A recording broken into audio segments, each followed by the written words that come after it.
અમદાવાદના વસ્ત્રાપુરમાં આવેલા ભરવાડવાસમાં રહેતી પરિણીતાએ ગળે ફાંસો ખાઈને આત્મહત્યા કરી લીધી છે। ત્યારે પરિણીતાએ આત્મહત્યા કરી લીધા બાદ તેના સાસરી પક્ષના લોકો ખાનગી હોસ્પિટલમાં મૃતદેહ મૂકીને નાસી છૂટ્યા હોવાનો પિયર પક્ષના લોકો દ્વારા આક્ષેપ કરવામાં આવ્યો છે।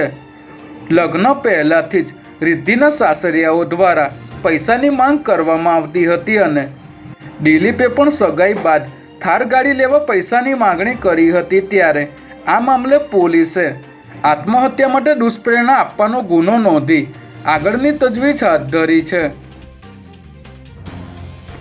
ગઈકાલે બોટાદના હળદળમાં થયેલા ઘર્ષણમાં ભાજપના સમર્થકોએ પથ્થરમારો કર્યો હોવાનો આમ આદમી પાર્ટીએ આક્ષેપ લગાવ્યો છે। અહીં ખેડૂતો સાથેની સભામાં ભાજપે બુટલેગરોને સાથે રાખી ઘર્ષણ કરાવ્યું હોવાનો પણ આક્ષેપ આમ આદમી પાર્ટી દ્વારા કરવામાં આવી રહ્યો છે, જેને લઈને આમ આદમી પાર્ટીએ આજના દિવસને કાળો દિવસ તરીકે વિરોધ કરવાની જાહેરાત કરી છે। તેમજ એપીએમસીમાં ચાલતી લૂંટનો પર્દાફાશ કરવા માટે ખેડૂતો માટે નંબર પણ જાહેર કર્યો છે અને આગામી સમયમાં 400થી પણ વધુ એપીએમસીમાં ખેડૂતો સામે ચાલતી લૂંટ બંધ કરવા માટે આંદોલન કરવાની પણ જાહેરાત કરી છે। આઉટસોર્સિંગ બંધ કરવા સહિતની મુખ્ય માંગણીઓને લઈને અમદાવાદ શહેરના સફાઈ કામદારો આવતીકાલે હડતાલ કરશે।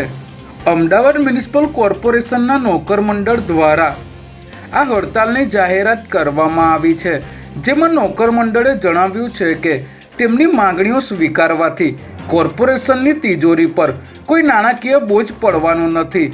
તેમ છતાં વહીવટી વડાઓ કોઈ નક્કર નિર્ણય લઈ રહ્યા ન હોવાથી શહેરના સફાઈ કામદારો એક દિવસ ફરજથી અળગા રહેશે અને ત્યારબાદ પણ મ્યુનિસિપલ સત્તાધીશો સમાધાનકારી વલણ નહીં અપનાવે તો નોકર મંડળને અચોક્કસ મુદતની હડતાલ પાડવાની ફરજ પડશે।